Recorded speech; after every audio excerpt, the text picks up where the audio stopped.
বীরভূমের বেতাজ বাদশা অনুব্রত মণ্ডল বনাম কাজল শেখ।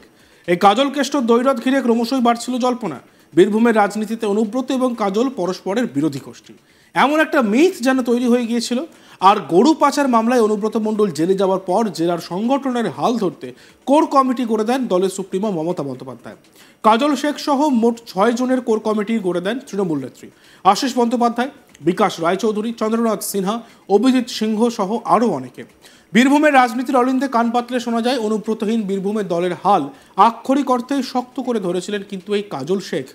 কিন্তু অনুব্রত মণ্ডল কন্যা সহ জামিন পেয়ে জেলায় ফিরতেই জল্পনা ওঠে কাজল এবং কেষ্টর দ্বন্দ্বকে ঘিরে। জেলায় মুখ্যমন্ত্রী সফরে এলেও কেষ্টর সঙ্গে দেখা না করায় এই জল্পনা আরও উস্কে যায়। এরপর আসে পুজোর পর দলের তরফে বিজয়া সম্মেলনী। দেখা যায় বিজয় সম্মেলনীতে কোনো জায়গাতেই কেষ্ট এবং কাজল এক মঞ্চে নেই। কেন নেই কাজল কেষ্ট এক মঞ্চে, এই নিয়েও শুরু হয়ে যায় জল্পনা।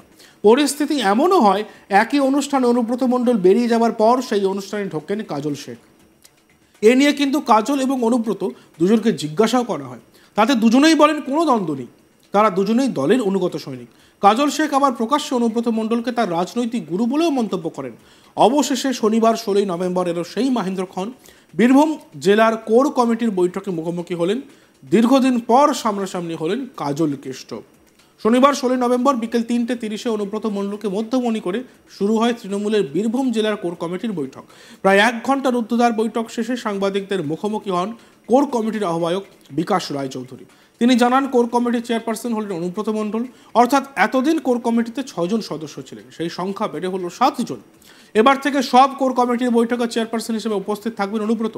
এছাড়াও এই বৈঠকের মধ্য দিকে এতদিন ধরে চলে আসা যে কাজল কেষ্ট দ্বন্দ্ব, তার জবনিকা হলো বলেও মন্তব্য করেন তিনি। কাজল শেখকে পাশে নিয়েই এমনটাই জানান বিকাশ রায়চৌধুরী।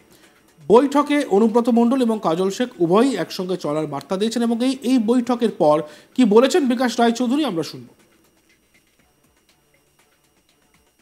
আজকের আমাদের যে কোর কমিটি গত 24/4/2024 হয়েছিল, তারপরে দীর্ঘ 1.5-2 মাস পরে যেহেতু বিভিন্ন উৎসব আর্যিকর কাণ্ড নানা ধরনের থাকার জন্যে আমরা সিদ্ধান্ত নিয়েছিলাম আগেই যে আমরা পুজোর পরেই আমরা এই উৎসব শেষ হয়ে গেলে আমরা কোর কমিটি ডাকব, এবং আমরা যথারীতি সেই কোর কমিটি ডেকেছি। এবং কোর কমিটিতে আজকে সৌহার্দ্যপূর্ণ আলোচনা হয়েছে, খুব সুন্দর আলোচনা হয়েছে। কোর কমিটি যারা সদস্য আছেন তারা নিজ নিজ মত প্রকাশ করেছেন, এবং সেখানে আগামী দিনে আমরা এই ধান কাটা বা এই পার্বণগুলো শেষ হয়ে গেলেই আবার জেলায় জামিয়ে পড়ব। প্রতিটি কোর কমিটি যে যেখানে যে দায়িত্ব আছে সেই দায়িত্ব পালন করবে। এবং কলকাতায় দিদি নেত্রী, মহান নেতা, আমাদের সকলের নেত্রী, আমাদের মুখ্যমন্ত্রী, আমাদের দলের চেয়ারপারসন, তিনি যেভাবে নির্দেশ দিয়েছেন সেই নির্দেশ মতো আমরা কাজ করছি এবং আগামী দিনে কাজ করব। সিদ্ধান্ত কি নিলেন দাদা? সিদ্ধান্ত আগামী দিনে সংগঠনকে মজবুত করা, এবং যেভাবে কাজল অনুব্রত এই যে গান হচ্ছিল তার জবনিকা হলো, কোনো দ্বন্দ্বদের মধ্যে ছিল না এবং প্রচারটা বেশি হয়েছে। আজকে সেটা প্রমাণ হয়ে গেল। আমরা সবাই একটা জায়গায় আছি, এক ছাতার তলায় আছি। আমাদের নেত্রী মমতা ব্যানার্জি, নেতা অভিষেক ব্যানার্জি, আর জেলায় আমরা সবাই ইউনাইটেড, অনুব্রত মণ্ডল সহ।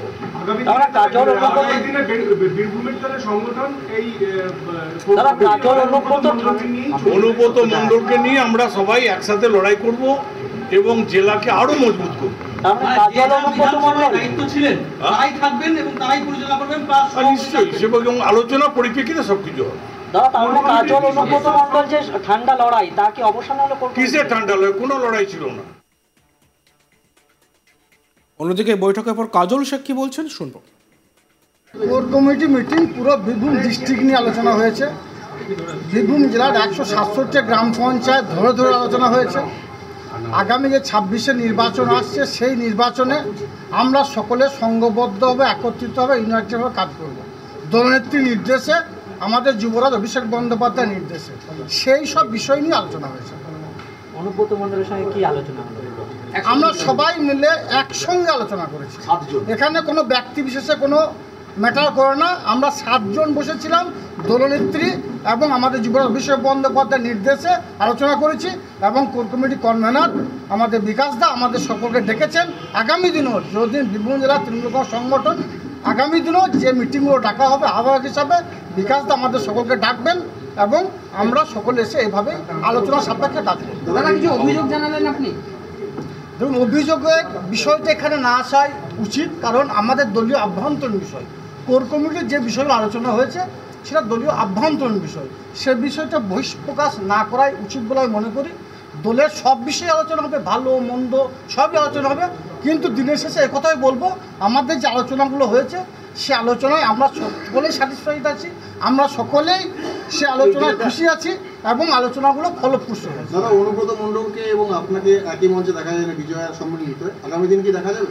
যে অনুব্রত মণ্ডল আমার অভিভাবক, আমার রাজনৈতিক গুরু, তার হাত ধরে আমার রাজনৈতিক জীবনের পথ চলা শুরু।